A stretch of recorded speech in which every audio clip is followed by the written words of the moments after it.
A Caminho da Luz, capítulo 13, o Império Romano e seus desvios. 13.1 Os desvios romanos. Reportando-nos ainda as conquistas romanas antes da chegada do Senhor para as primeiras florações do cristianismo, devemos lembrar o esforço despendido pelas entidades espirituais junto das autoridades organizadoras e conservadoras da República, no sentido de orientar-se à atividade geral para um grande movimento de fraternidade e união de todos os povos do planeta. Os pensadores que hoje sonham a criação dos Estados Unidos do mundo, sem os movimentos odiosos das guerras fratricidas, podem sondar os desígnios do plano invisível naquela época. A Grécia havia perscrutado, na medida do possível, todos os problemas transcendentes da vida. Nas suas lutas expiatórias, transferira suas experiências e conhecimentos para a família romana, então apta para a grande tarefa do Estado.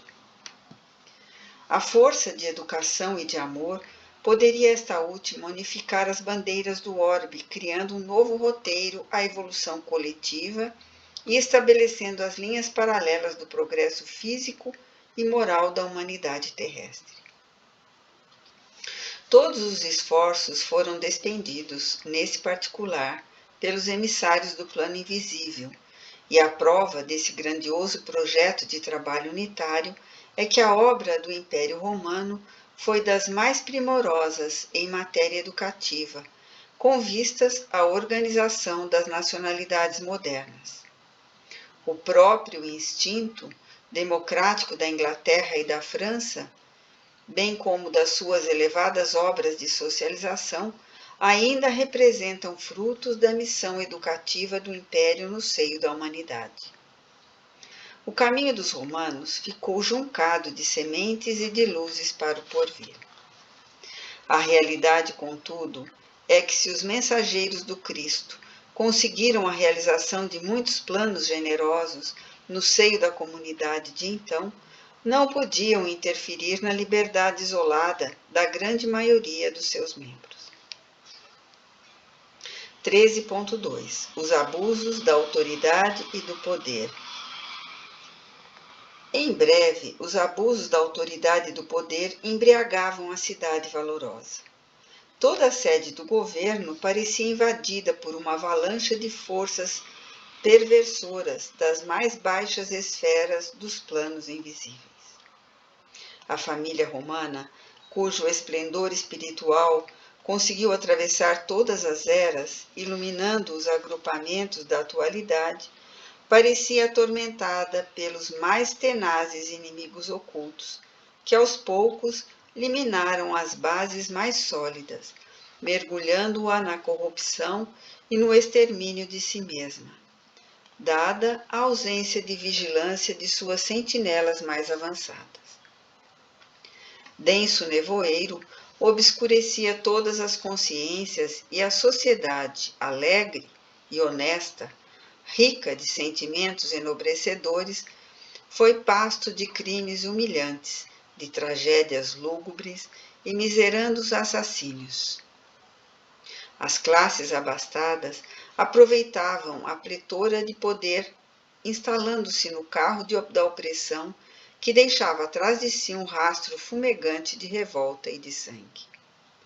Os Gracos, filhos da veneranda Cornélia, são quase que os derradeiros traços de uma época caracterizada pela administração enérgica, mas equânime, cheia de honestidade, de sabedoria e de justiça. 13.3 Os chefes de Roma.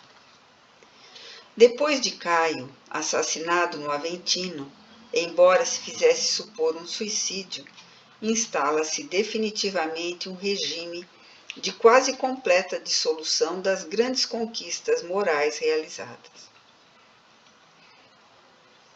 Sobe Mário ao poder, depois das vitórias contra a Jugurta e contra os germanos, que haviam por sua vez invadido o território das Gálias. Mas os antagonismos sociais levam Sila ao poder, travando-se lutas cruentas, como vésperas escuras de sangrentas derrocadas.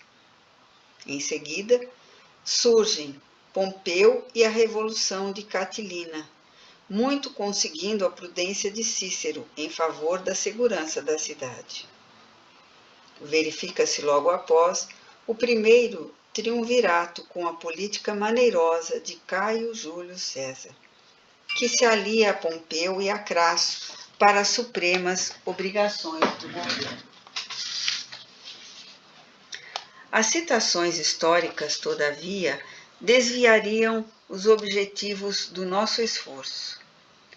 Nossa intenção é mostrar que o determinismo do mundo espiritual era o do amor, da solidariedade e do bem, mas os próprios homens, na esfera relativa de suas liberdades, modificaram esse determinismo superior no curso incessante da civilização.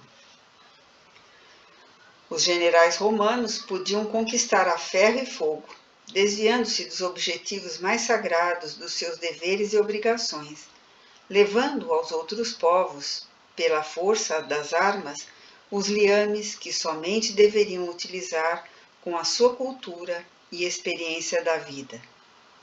Mas seus atos originaram os mais amargos frutos de provação e sofrimento para a humanidade terrestre. E é por isso que, em sua quase totalidade, entram no plano espiritual, seguidos de perto pelas suas numerosas vítimas, entre as vozes desesperadas das mais acerbas acusações. Muitos deles, decorridos decênios infindáveis de martírios expiatórios, podiam ser vistos sem as suas armaduras elegantes, arrastando-se como vermes ao longo das margens do Tibre, ou estendendo as mãos asquerosas como mendigos detestados do Esquilino.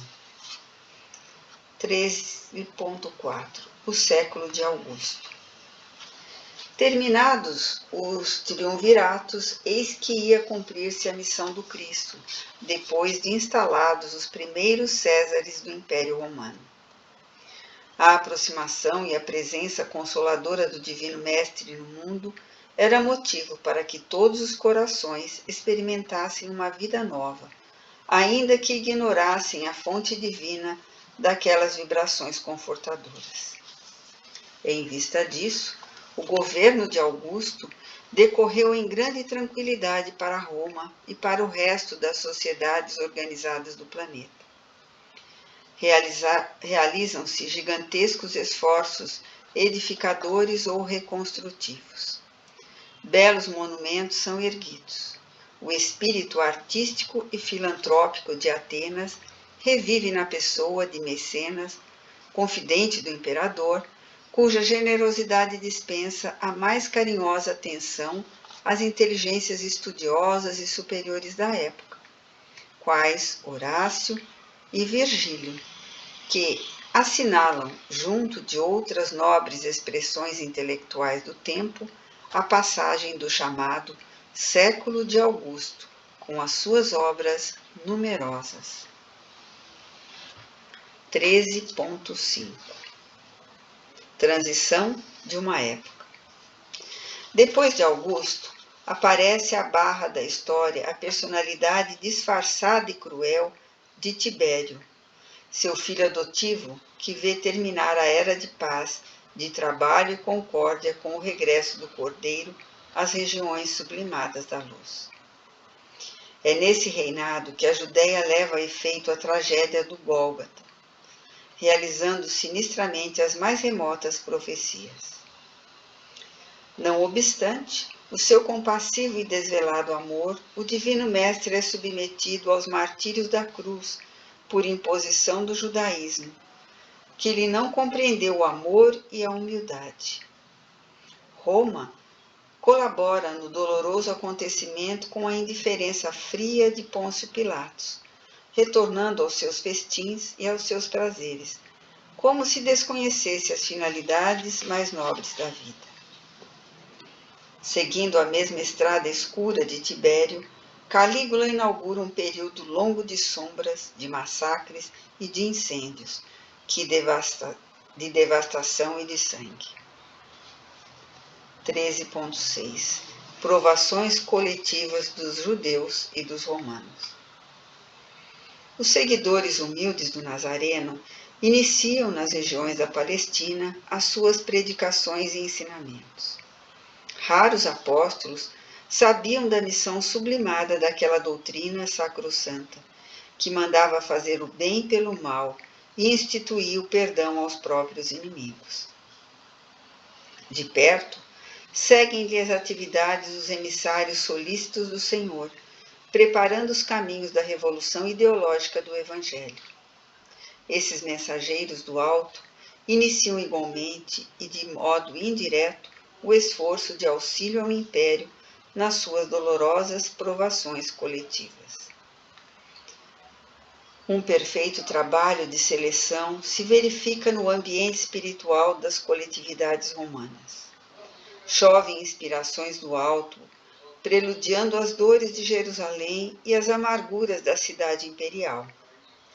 Vaticínios sinistros pesam sobre todos os espíritos rebeldes e culpados, e a verdade é que, depois do cerco de Jerusalém, quando Tito destruiu a cidade, arrasando-lhe o templo famoso e dispersando para sempre os israelitas, viu o orgulhoso vencedor mudar-se o curso das dores para a sociedade do império, atormentada pelas tempestades de fogo e cinza que arrasaram Estábias, Herculano e Pompeia, destruindo milhares de vidas florescentes e desequilibrando a existência romana para sempre. 13.7 Fim da vaidade humana. O Império Romano, que poderia ter levado a efeito a fundação de um único Estado na superfície do mundo, em virtude da maravilhosa unidade a que chegou e mercê do esforço e da proteção do alto, desapareceu no mar de ruínas depois das suas guerras, desvios e circos cheios de feras e gladiadores. O imenso organismo apodreceu nas chagas que lhe abriam a incúria e a impiedade dos próprios filhos. E quando não foi mais possível o paliativo da misericórdia dos espíritos abnegados e compassivos, dada a galvanização dos sentimentos gerais na mesa larga dos excessos e prazeres terrestres, a dor foi chamada a restabelecer o fundamento da verdade nas almas. Da orgulhosa cidade dos imperadores não restaram senão pedras sobre pedras. Sob o látigo da expiação e do sofrimento, os espíritos culpados trocaram a sua indumentária para a evolução e para o resgate no cenário infinito da vida. E enquanto muitos deles ainda choram nos padecimentos redentores, gemem sobre as ruínas do Coliseu de Vespasiano os ventos tristes e lamentosos da noite.